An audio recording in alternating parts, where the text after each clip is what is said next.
Ladies and gentlemen, good day and welcome to JSW Steel Limited Q2 FY21 earnings conference call hosted by Kotak Securities Limited. As a reminder, all participant lines will be in the listen-only mode and there will be an opportunity for you to ask questions after the presentation concludes. Should you need assistance during the conference call, please signal an operator by pressing star then 0 on your touchtone phone. Please note that this conference is being recorded. I now hand the conference over to Mr. Sumangal Nevatia from Kotak Securities. Thank you, and over to you, sir. Yeah, thanks, Neerav. Good evening, everyone. Thanks for joining today for JSW Steel's 2Q FY21 earnings call. I would first like to thank the management of JSW Steel for giving Kotak Securities the opportunity to host the call today. I would now like to hand over the call to Vishesh Pachnanda from Investor Relations at JSW Steel to introduce the management and take the call forward. Over to you, Vishesh. Thank you very much, Sumangal. Thank you, Kotak, for organizing this call. A very good evening to all the participants. I am pleased to welcome you to the second quarter of fiscal year 2021 results call of JSW Steel. We have with us today the management team of JSW Steel, represented by Mr. Seshagiri Rao, the Joint Managing Director and Group CFO, Mr. Jayant Acharya, Director Commercial and Marketing, and Mr. Rajeev Pai, CFO. We will start with a few minutes of opening remarks by Mr. Rao, and then we can open the floor for Q&A. With that, and without any further delays, over to Mr. Rao. Thank you.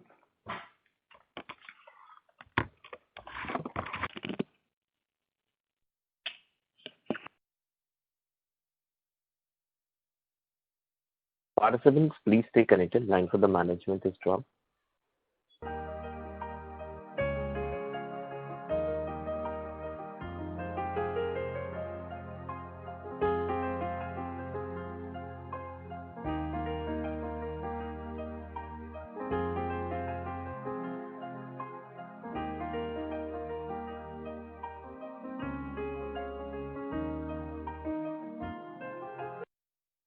Ladies and gentlemen, thank you for your patience. We have the line for the management connected back to the call.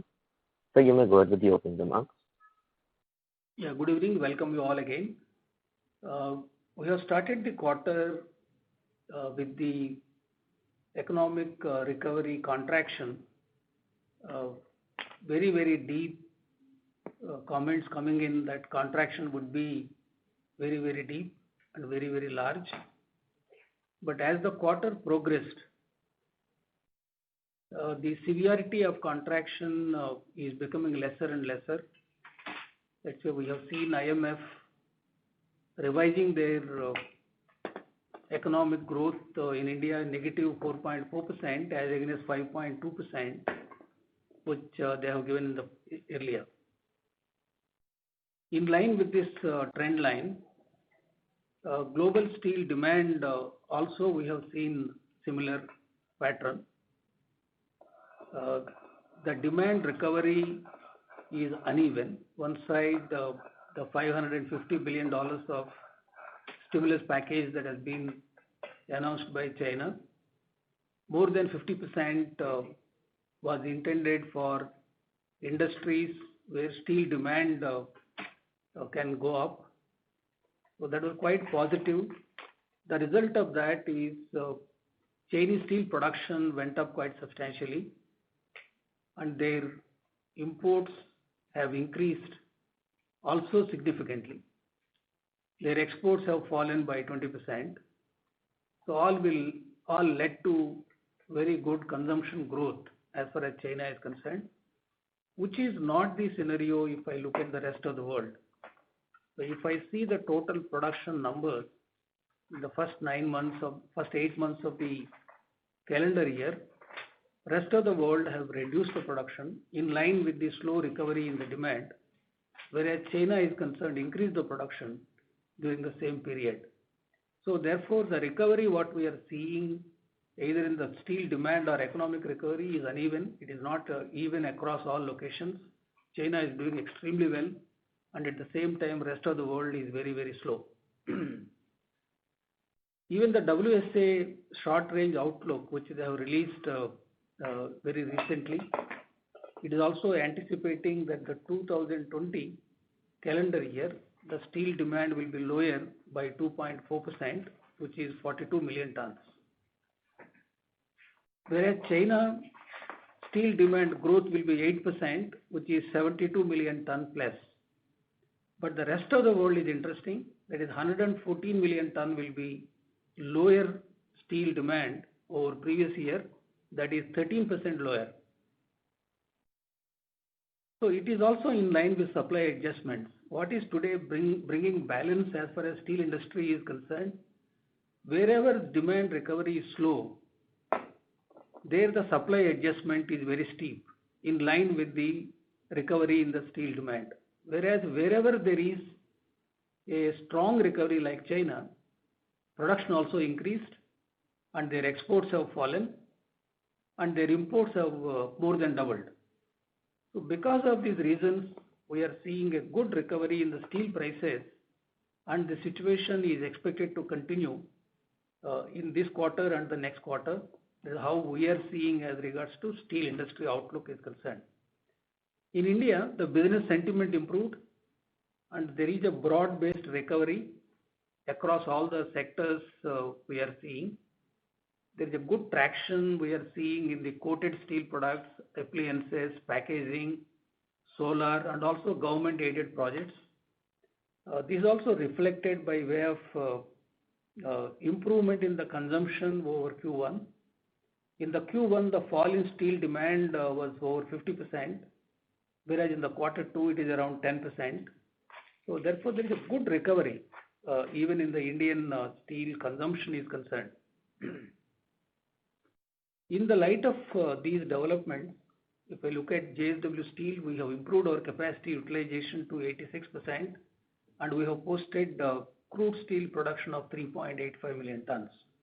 We could have done much better than 3.85 million tons because of lack of iron ore supply from Chhattisgarh and also in Vijayanagar, logistics constraints in moving material from our own mines in Orissa. We suffered in improving the capacity utilization better than 86% in the quarter 2. The sales consolidated is 4.15 million ton, which is also a significant growth, year on year 17%, quarter on quarter 49% growth. But what is very interesting in the volume of sales, our domestic sales quarter on quarter went up by 2.5 times. Our exports have been reduced to 28% of the total sales. What is also interesting here is auto sales have gone up by 392% quarter on quarter, and year on year it went up by 33%. There is a good traction from the auto sector. Nobody expected this type of revival in the auto sector. Even though commercial vehicle sector is still lagging behind, but we are seeing a very good improvement as regards to offtake by auto sector with the increase in sales of 33% year on year. Our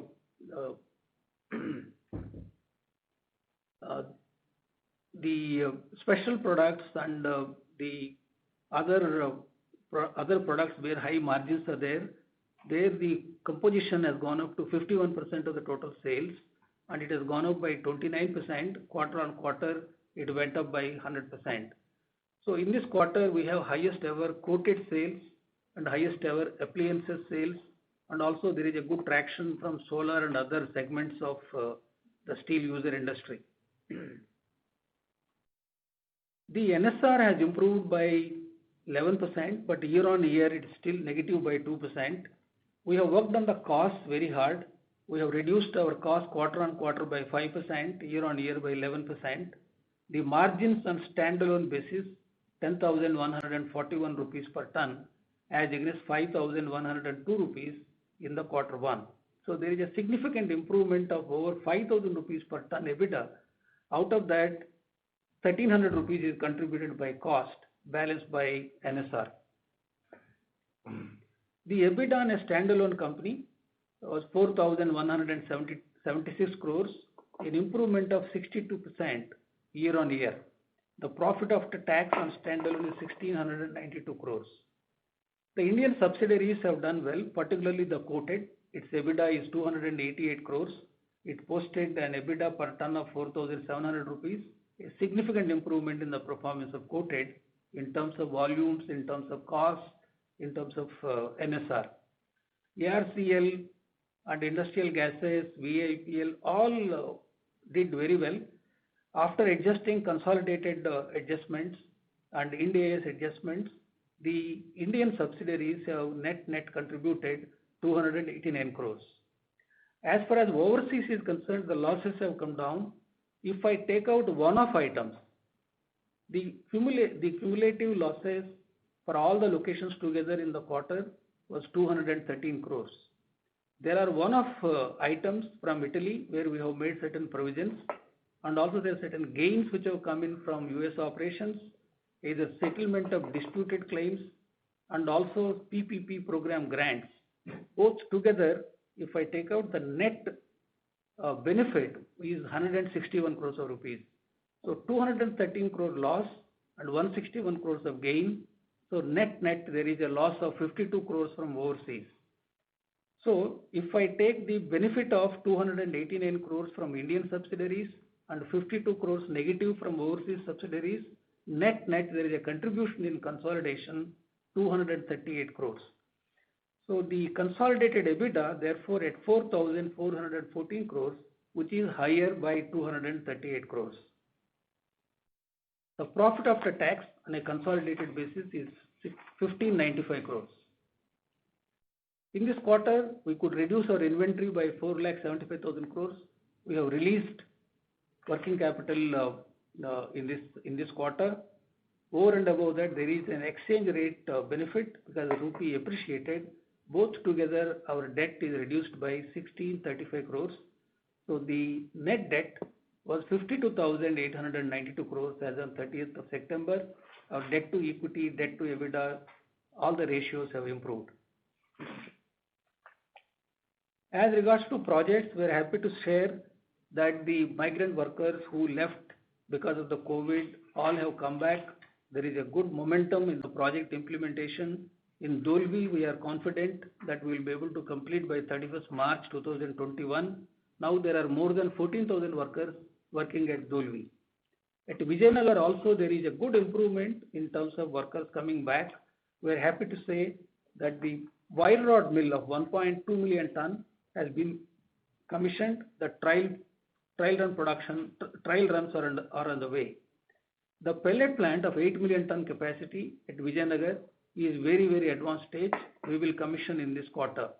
The other projects, either downstream or Dolvi or other projects at Vijayanagar, so we are working on to complete as per the guidance we have given. The capital expenditure cash flow basis, we have spent 4,411 crores so far. As regards to our guidance of 15 million ton sales, we are very confident that we will be able to achieve this sales volume guidance of 15 million ton in this year. As far as the production guidance are concerned, we have lost 1.2 million tons in the quarter one. We tried our best to recover part of that quantities in the Q2. As I mentioned, due to iron ore supply constraint, we could only achieve a flat production on year-on-year basis in the Q2. So we are making every effort to make up some of the shortfalls we have got we have registered in the Q1, in the Q3 and Q4. Therefore, on the production guidance side, there could be some shortfall to the guidance we have given at 16, but sales volume we will achieve. The acquisition side, the Asian Color Coated in the NCLT, our resolution plan, it was pronounced in the open court that it was approved with some modifications. We are waiting for the detailed order. It is not yet uploaded. As and when it comes in, we study that and we will go ahead in implementing the resolution plan in the Asian Color Coated. In the case of BPSL, it is posted for final hearing on 3rd of November. So once the Supreme Court adjudicates on the matter, we will complete Bhushan Power and Steel. So this is how we are seeing as regards to Q3 and Q4. We appear the demand momentum is quite strong in the market. So the Indian economy, we expect to recover further. Majorly the rural focused fiscal and monetary policies of the government, that should stimulate more and more demand from the rural segment in addition to the other sectors of the economy. So Q3 and Q4, our volumes, whatever we are guiding, we will be able to achieve. With that, I will close it here, and any clarifications we can take. Thank you. Thank you very much. We will now begin the question and answer session. Anyone who wishes to ask a question, you may press star and 1 on your touchtone telephone. If you wish to remove yourself from the question queue, you may press star and 2. Participants are requested to use handsets while asking a question. Ladies and gentlemen, we'll wait for a moment while the question queue assembles. Anyone who wishes to ask a question, you may press star and 1. First question is from the line of Anuj Singla from Bank of America. Please go ahead. Thank you very much for the opportunity. So, sir, first question is with regards to the steel price hike, which we have taken in the domestic market. Would you be able to quantify what kind of hikes we have taken? There was news flow, there was a 2,000 rupees hike in early October. Has it been absorbed by the market? And what kind of pricing recovery we can see on a sequential basis in the third quarter? Yeah, so pricing as we exited the September end, there was a gap between international prices and domestic prices. Domestic prices were at a discount to the international prices by about 5 to 6%. And in October, we have taken an increase, and by and large, that has got absorbed. As far as quarter 3 outlook is concerned, I think while quantification at this point would be difficult, but what would be a positive is that the quarterly and the half-yearly contracts are due for a revision and increase. So that is getting finalized, automotive and other quarterly contracts. So that would be a positive as far as the pricing is concerned in this quarter. Okay, understood. And can you give a similar maybe guidance on the coking coal cost? What was the cost this quarter and next quarter? What can we anticipate? Yeah, so coking coal cost, I think last time we had indicated that it would drop in the quarter 2 by $20-25. So we have been able to be at around that level, and I think the numbers were close to $120 odd CFR level on a blended basis. And we expect that coking coal has been a little volatile. You have seen the markets. It went up because of the blast furnaces, some of the supply chains restarting. But again, because of a Chinese restriction on Australian coal, business sentiments on the coking coal side took a dip, so prices had gone down. So it is going to be a little volatile. So we would say that in this quarter, the price range would be similar, or rather the cost would be similar to the last quarter. Thank you. And second question, sir, with regards to the iron ore mines in Odisha, while we have started producing there, like you mentioned, logistic constraints are still hampering our supplies from Odisha to our plants. So what is the market feedback there? When can we expect that supply to ramp up?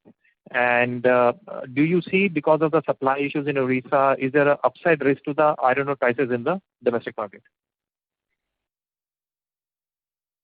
Shortage of iron ore is definitely perceived today by the steel industry. There are two reasons. One is production is lower in Odisha. Because all the 19 mines which have been auctioned, only 5 mines became operational today. Balance still to become operational. Even these 5 mines, they are not able to ramp up capacity because of evacuation issues. The existing mining companies have time up to 31st October to evacuate their material. Some of them are trying to get extension by going to the courts. We are not sure whether they will get the extension or not. So therefore, the iron ore shortage is a problem. The second issue is more exports of iron ore from India. not only iron ore, even pellet exports have gone up quite substantially in the last 6 months. These two together is a problem which we need to manage. Whereas we are concerned, we are ramping up the production and also trying to evacuate the material by direct shipping either to Dolvi or Vijayanagar instead of bringing it through port. So that is making us to improve the supplies to our locations. If 31st October extension is not given, I think we will be in a better position in terms of evacuation of material from Orissa. Thank you very much. Sorry to interrupt you, Anish. I'll request you to come back in the question queue for a follow-up question. A request to all the participants, please restrict to 2 questions per participant. If time permits, please come back in the question queue for a follow-up question.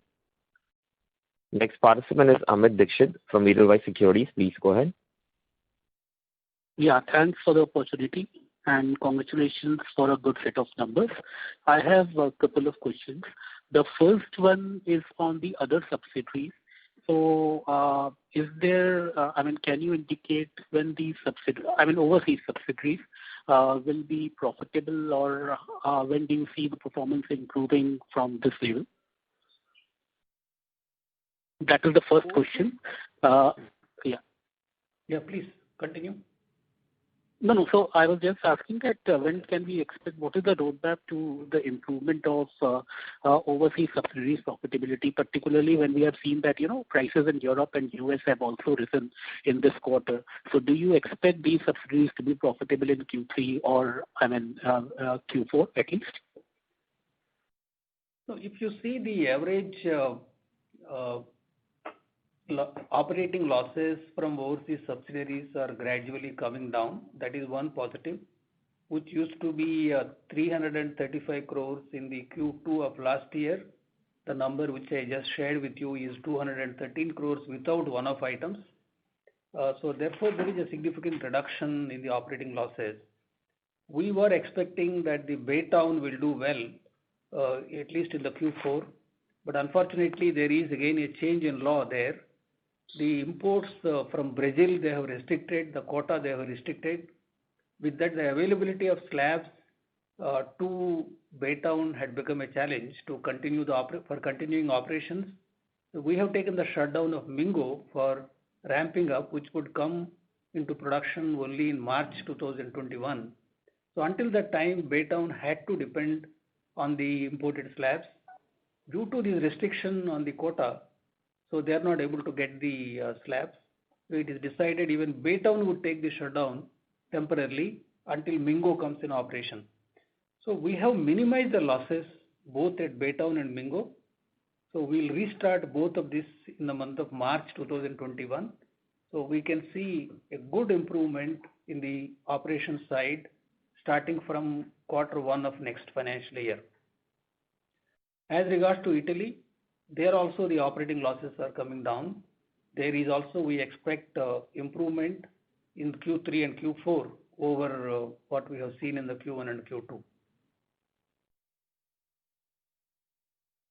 Okay, great, sir. The second question is with respect to power and fuel costs in standalone operations. So if I see that has gone down both sequentially as well as year on year. So, what is the main driver of the decline in power and fuel costs year on year? Sorry, not sequentially, year on year. But if you look at per ton basis, it has gone down.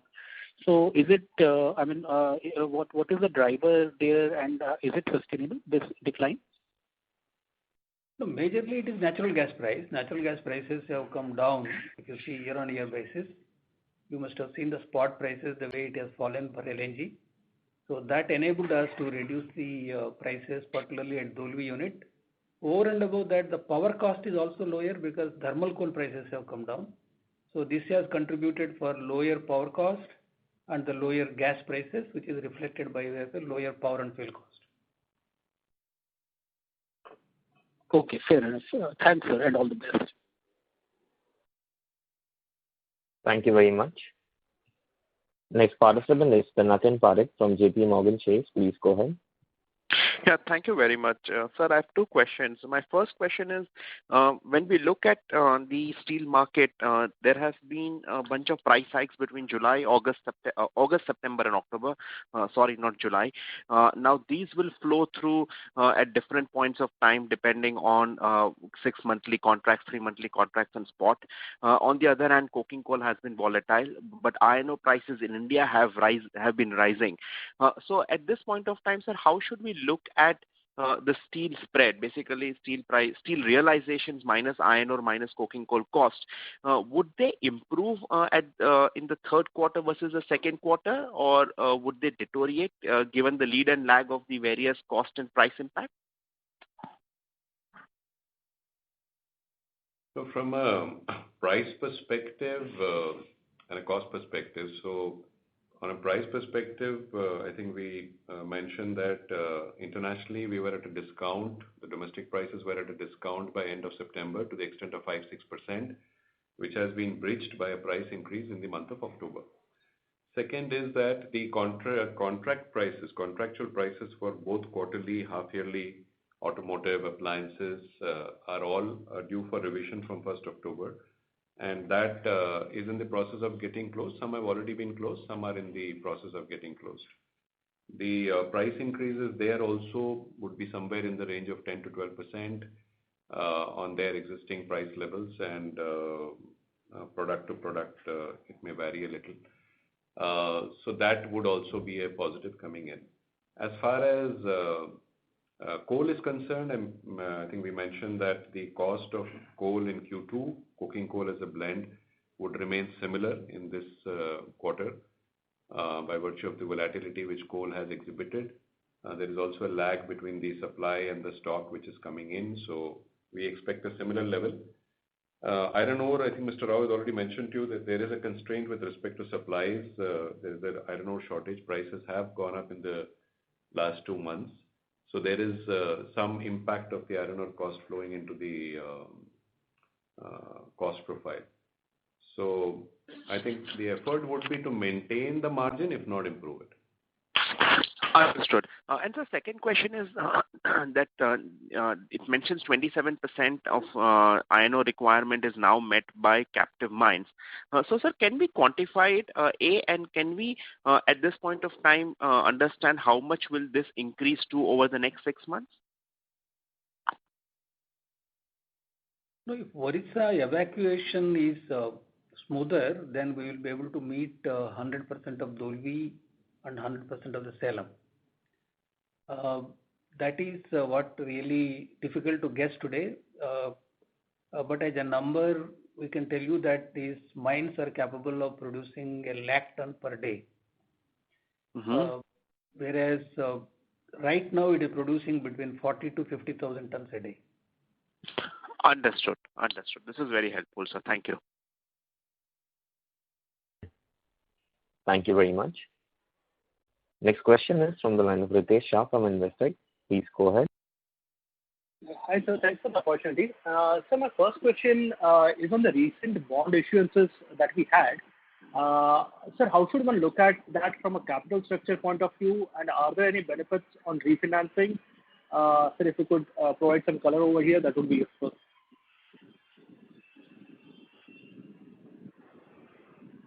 Yeah, I think markets were opportune to raise this money, so we have tapped the markets and raised this amount of $500 million.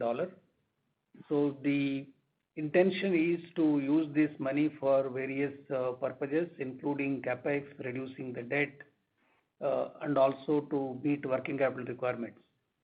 So therefore, our effort is to maintain adequate liquidity in the overall balance sheet, and also maintain our ratios so the way we are guiding around 3.75. In that direction, we would like to move instead of saying which fund where to use. Sir, are we refinancing any debt on back of this, and are we having interest cost savings on back of this? Interest, I didn't understand the question. What do you mean that? What do you mean by that? Sir, if we are refinancing the debt over here, is there any interest cost saving which is likely to accrue, or is it more like from a liquidity point of view, we are just enhancing our war chest? No, whatever rupee debt, let's say we have raised at around 8.5%, part of that amount we have used for prepayment of the existing rupee loans. There we have saved some cost. And the foreign currency which we have raised, if we have to invest that money temporarily, I don't think there will be an increase in the overall cost. It will remain more or less same. Okay, that's useful. Sir, my second question is the net debt number which we give in the presentation. Does it include the Duferco advance payment supply agreement? If yes, how much was the limit drawn on March end basis, and how much is it on September end basis? This includes the advance drawn under APSS. See, every month we have to export and repay around $13 million. So that we have been doing by export of steel products to Duferco. So it gets reduced. I don't remember exactly how much was there on 1st April, how much was there in September, but this is gradually coming down. Okay. So last question, any update on Moitra coal block? Moitra coal block, not much progress because of the COVID-19 issues here, either in terms of approval or working on the ground. So these 6 months we could not do much on Moitra coal, and again now we are reviewing to restart the activity in Moitra coal mine. Great. Thank you so much for the answers. I'll join back just here. Thank you. Thank you. Next question is from the line of Vishal Chandra from Emkay Global Financial Service. Please go ahead. Yeah, thank you very much, sir, and congratulations on a very good set of numbers. So my first question was with respect to the iron ore that we are bringing in from our Odisha mines. How do you see the cost differential between procuring from merchant miners in Odisha versus our own mines? What would be the difference largely on the landed cost basis at Dolvi?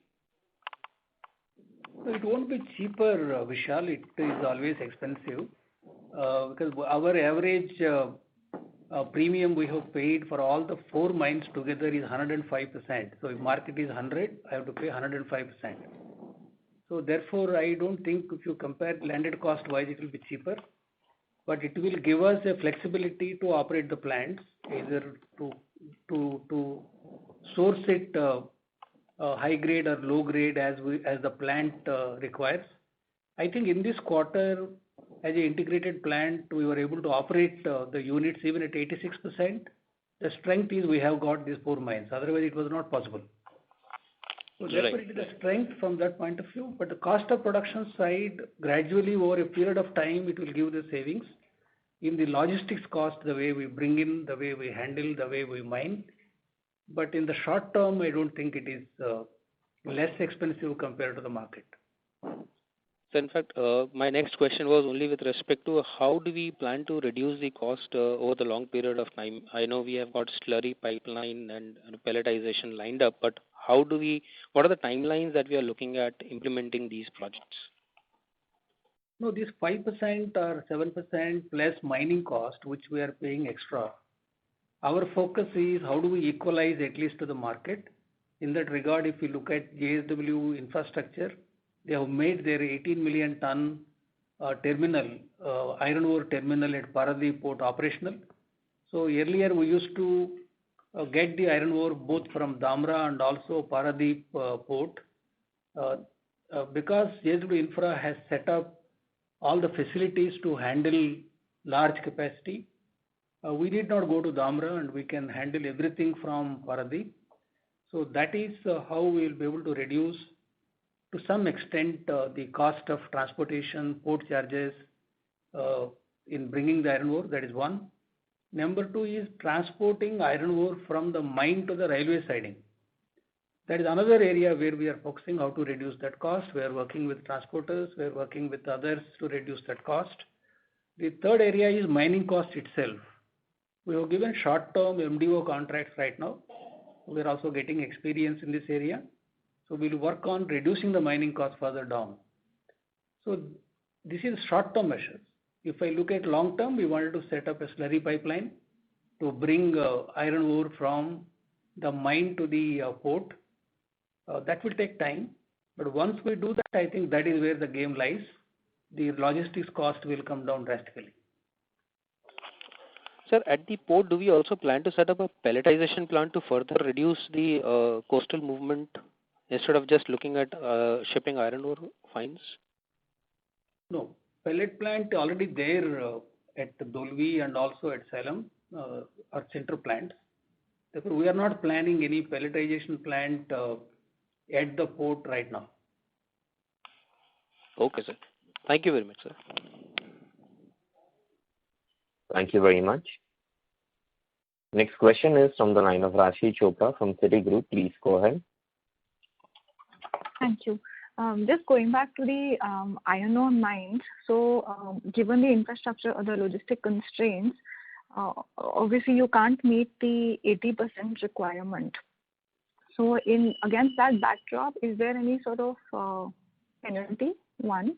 Second is that if the the old miners don't get the extension beyond October, do you think they would want to expedite the sales, and therefore that kind of puts downward pressure on the iron ore prices? As far as the question one is concerned, this 80% of the average production done by the earlier miner in the last 2 years. So if we take that amount, that time we have 12 months period from the day we signed the mine development agreement. So within 12 months we have to achieve that. So if I do an assessment today, we are reasonably confident we will be able to meet that commitment. The second question which you asked, it is completely market determined pricing. We don't know whether prices will come down or not.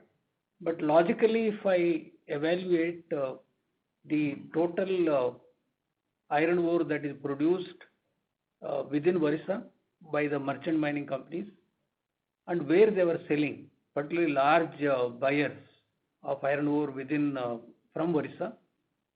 Now some of them are majority of the large steel companies. They got the mines in the auction. Therefore, they are not there in the market.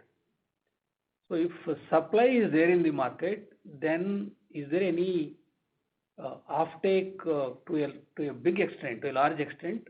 That is to be seen what is going to happen. More and more players may set up pelletization plants or DRI plants.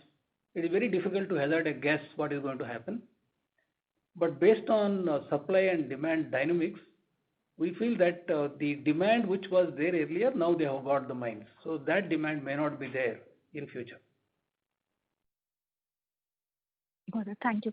And just on one more question on continuing on steel pricing.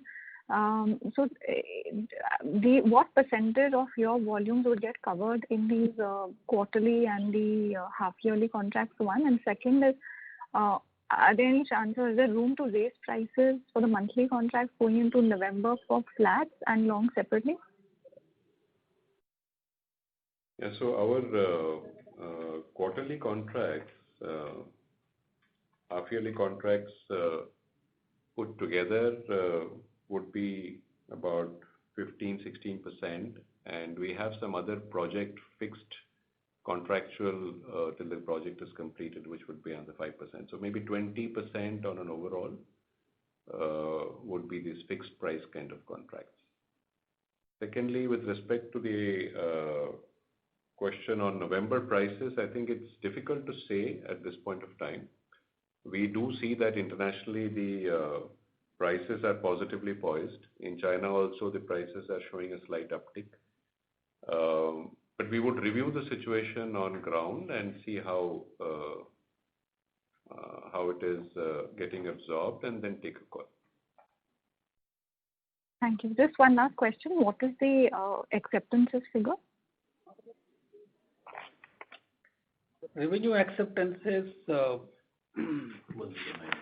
1098 million as on 30th September, and the capital side is 441. Thank you. That's it from me. Thank you very much. Next question is from the line of Chirag from DSP Mutual Fund. Please go ahead. Sir, good evening. I had a question on essentially the capex and the debt levels that will be there going forward. Given that you have reasonable visibility over the next at least one quarter, and then hopefully it'll be good for the next quarter also, where will the debt level move on an overall basis? I know you talked about debt to EBITDA, wanting to bring it down to 3.75, but the absolute level of debt, where will it be? That's what we want to know, sir. No, as far as the capital expenditure, what we have planned in this year, I don't think debt level will go up considering the cash generation in the company. But what is uncertain today is about acquisitions, BPSL and Asian Color. If these acquisitions happen in this year, there could be an increase in the overall absolute number. Even after that, whether we can manage to bring down to the level where we are comfortable with, that is 3.75, that is what the effort from the company. Sure, sir, that's useful. And any indication on how much debt would be there from JSW for BPSL in terms of the size? That we will share the details once the transaction is to be closed. But as you know, there is a debt and equity structure. Debt is concerned, it will be raised in the target company without recourse to main company. Then the equity is concerned, that will be contributed in a manner that no consolidation will happen in JSW Steel. Okay, sir. Thanks a lot, and good luck for the next quarter. Thank you. Thank you very much. Next question is from Bhavin Chheda from Enam Holdings. Please go ahead. Yeah, good evening, sir. Good set of numbers. So can you give the iron ore volume breakup of the captive mines which were at Karnataka and which were at Odisha during the quarter? I think you gave the overall 27% number, but if you can break it up into volumes at Karnataka and Odisha? Yeah, I don't have the number separately for Odisha and Karnataka. This will be given by our investor relations department. Okay, and the Karnataka, all the mines are operational or any mine is pending? 8 mines are operational, excepting one mine that also will start in this quarter. Okay. And the second one, so what would be the downstream capacity now after this acquisition? You mean Asian Color? Yeah, current capacity and Asian Color is I think 0.3 million, right? No, Asian Color is 1 million, both the locations together. Okay, and our existing would be how much after all the expansions which have already been completed? Vasind, Tarapur, Kalmeshwar, the 3 units earlier was 1.7 million ton capacity. That is going up to 3.6 million ton after completing the expansions in these 3 locations. Okay, and what would be the timeline of that, 1.7 to 3.6? It will get completed by end of this financial year, excepting CAL line, which is 0.5 million ton. So except 0.5, everything would be completed. And Asian Color 1 million will be fully operational, or it would take time? So we would be almost reaching 4.5 after Asian Color, right? Yes. Okay. So Asian Color 1 million, when you acquire, it will take time, or do you think it's operational capacity? It is an operating company today. Both the units at Haryana and also in Maharashtra, both are operating right now. Okay. So just last one, the 228 crores loss you mentioned in US, is it at Acero or, 228 crores gain. So is it in the US plate and pipe mill EBITDA or is it in Acero EBITDA? No, I mentioned all the numbers together. The overseas losses were 213 crores, 213. Okay. Then after that, there are certain provisions which have been made in Italy and there are certain gains in the US. So net 169 crore is the net gain. So 213 minus this 161, net 52 crore is the loss from overseas. And that plate mill 17 million EBITDA is a sustainable number, or again there is a one-off in that number and needs to be adjusted? This one-off item is there. That's why it is positive. Okay. Otherwise, it was negative. Okay. Thanks a lot. Thanks, sir. Thank you very much. Next question is from the line of Prashant Kumar from InCred Capital. Please go ahead. So thanks for the opportunity. My two questions, sir. First one is on the downstream projects and the cost-saving projects that are underway. Assuming all these are completed and fully ramped up in FY22, for FY23, assuming a normal cycle, no COVID, what is the kind of EBITDA, positive EBITDA potential that these projects have and that you would have built into your numbers? If you could give a broad number is also fine. Incremental EBITDA. No, number one, the incremental 5 million ton capacity, which is coming up at Dolvi, because of the size of the blast furnace and the process which is involved, the cost of production compared to the existing 5 million ton, it will be cheaper, at least by 15%. Then the second one is the cost savings which can happen at Vijayanagar. One is coke oven plant, the second is pelletization plant. Pellet plant will replace the buying of lumps there. So that differential goes on changing, but there will be definitely a savings on account of pellet plant. Number one, the differential between lumps and the cost of conversion of fines into pellets. If we compare both, they will be saving. Number two, overall productivity gains on account of use of pellets in the process. This is the second, those gains are there. Then the coke plant, which is also starting in the next financial year, not in this year, at Vijayanagar. Because of that, the bought-out coke is not required. Bought-out coke means the coke which they are getting right now from Dolvi. When Dolvi completes 5 million ton, then there is no surplus coke that would be available from Dolvi. But the transportation which they are incurring for sending coke from Dolvi to Vijayanagar, that is a saving which can happen at Vijayanagar when they have their own captive coke plant, which will get commissioned in the next year. Sure, sir. Broadly, if you any broad quantifiable number based on your internal assessment. No, that number is very difficult because there are so many factors which goes on changing here. So there is a potential, but it is very difficult to put one number there and say this is the number we will achieve.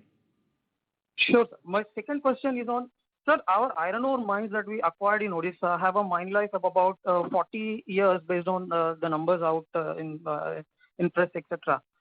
Sir, if in 40 years, I think we don't know where the steel market will be, what is the scrap availability, will it be a totally scrap-driven world, etc. So to that extent, is there any idea to front-load a lot of that benefit now, as in terms of either trying to export wherever there is an opportunity in pockets of time, or either setting up some sort of a value addition, large value addition project there, because we have a large capacity, 28 million ton, that can produce, and maybe you can even expand. Is there any idea, what is the thought process on trying to front load some of that benefits of iron ore into the earlier years? Is there any, if you could throw some light? So the first immediate priority for JSW is to ramp up the capacity of the iron ore mining in Orissa and see that we become self-sufficient in terms of Dolvi at 10 million ton capacity and the Salem at 1 million ton. And any shortfall at Vijayanagar, we will be able to give from Orissa. That is how we would like to achieve in the stage 1. In the stage 2, the way you put it rightly, is that to optimize, to get the benefit of front loading, if anything can be done. That is the second phase we will evaluate. So we would like to work in the short term to medium term to first meet our requirements through captive mining.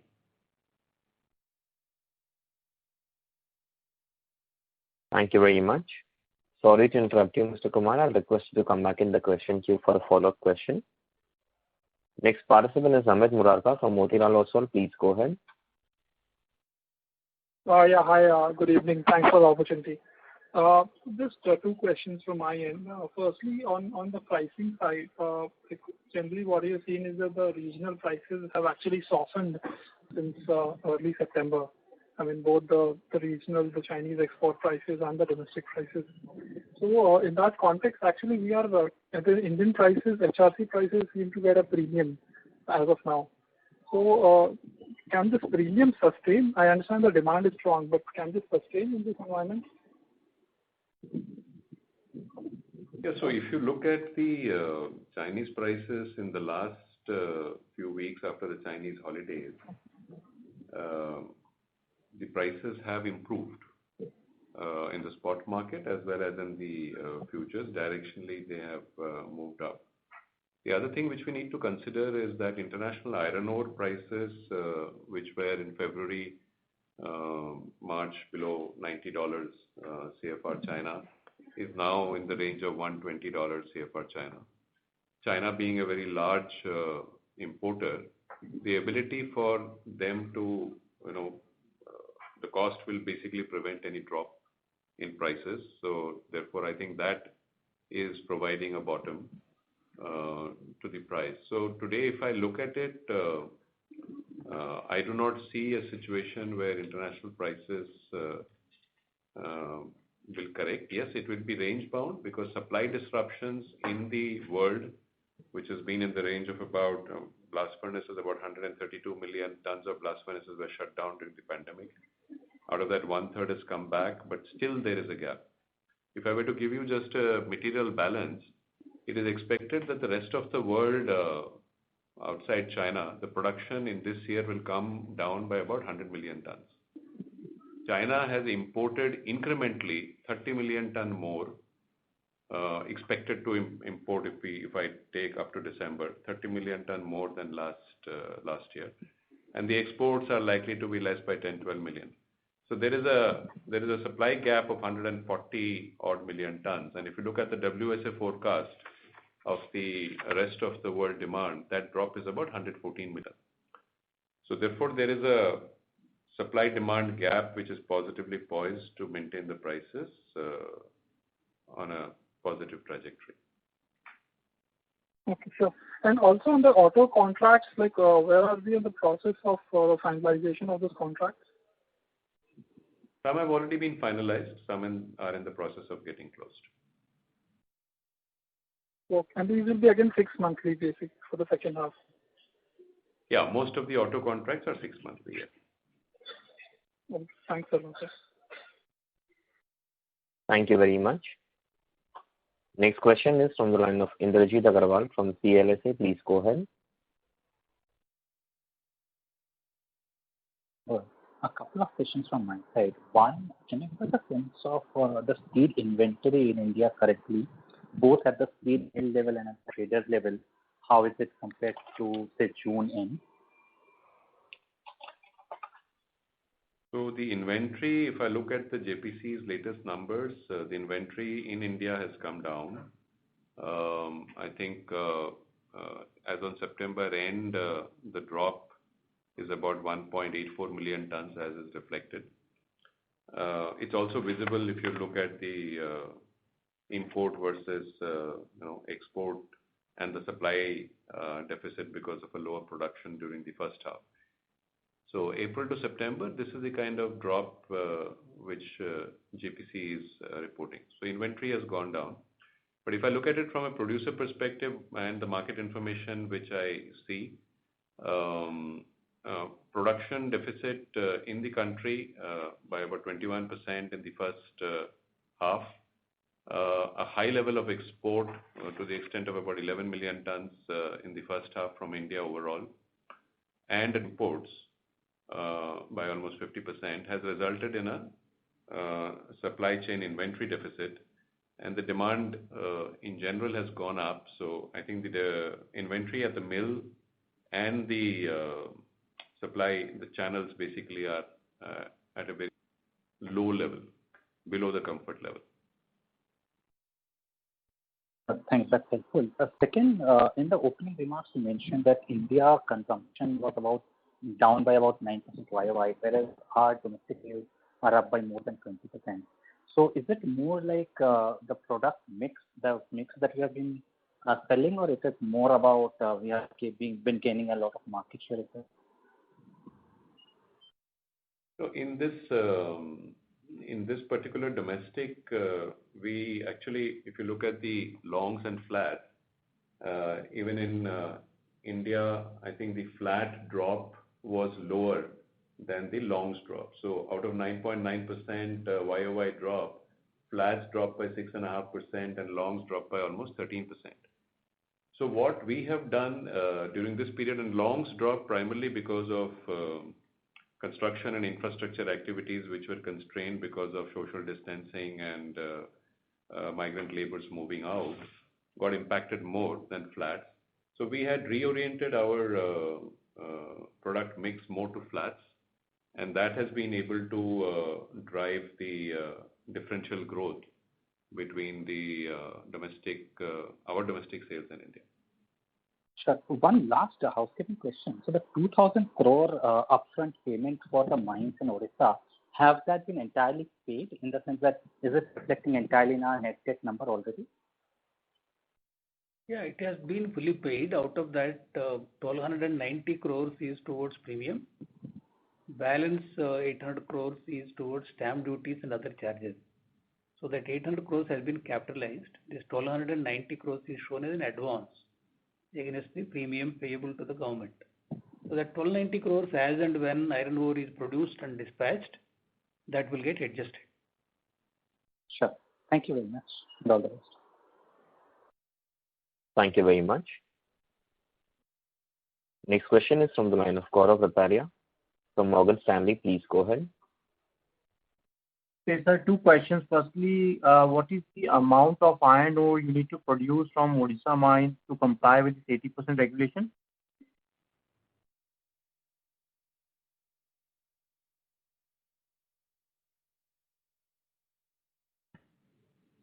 If I recall correctly, it is, I think, around 16 to 17 million ton what we need to produce in a year, in a 12 months period. So this will be pro rata for 8 months? It is not pro rata. As I mentioned to you, it is in 12 months. It is not month on month. Okay. And sir, secondly, if the other miners who are supposed to start the mining operations in Odisha, if they don't start for the next 3-4 months, do you think the situation will become where there will be shortage of high grade iron ore in India and there could be some imports happening? JSW will still be better placed, but from an overall country perspective? Overall country perspective, two things. One is whether we can moderate export of iron ore from India, because 93% of the exports are going to China. And these exports are more than doubled. So therefore, whether government is realizing the need to moderate export of raw materials from India, that we need to watch. Second is that the balance 19 mines minus 5, which are already started, whether they will start production, thereby more can come in from there. There is a second. The third is whatever mines that have started, once the evacuation gets eased, then production can improve. Then they can as well sell part of the quantities even in the market. Fourth point is Chhattisgarh NMDC mines. Today there are certain restrictions that those iron ore should be first made available to the companies, steel companies within Chhattisgarh or sponge iron units. Only surplus can be given outside Chhattisgarh. Whether some relaxation can come once production improves in the NMDC. NMDC production was affected because of the monsoon and rains. So these are 4-5 factors which is influencing demand and supply in Orissa and Chhattisgarh. Hopefully things will normalize going forward. Okay, sir, last question. With the restart of Donimalai mine at some point in time in Karnataka, do you think there could be increase in the cost structure which would be passed on by the merchant miner to the company, or the demand supply situation is such that it will be very difficult because Karnataka is an excess supply market? Thank you. No, Donimalai mine, what we understood is that there can be a possibility of restarting the mine. There is some understanding between the NMDC management and the Karnataka government, but it is yet to happen on the ground. So I think there will be some progress we expect to happen in the animal line. With that, things will normalize.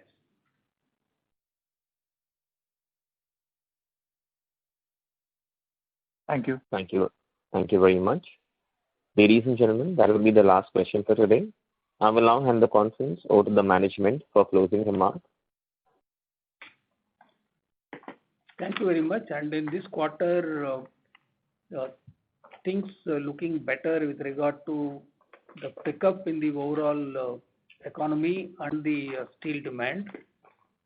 We are working on to neutralize the impact of increase in iron ore prices with cost savings and also improve our production volumes and achieve our guidance, whatever we have stated.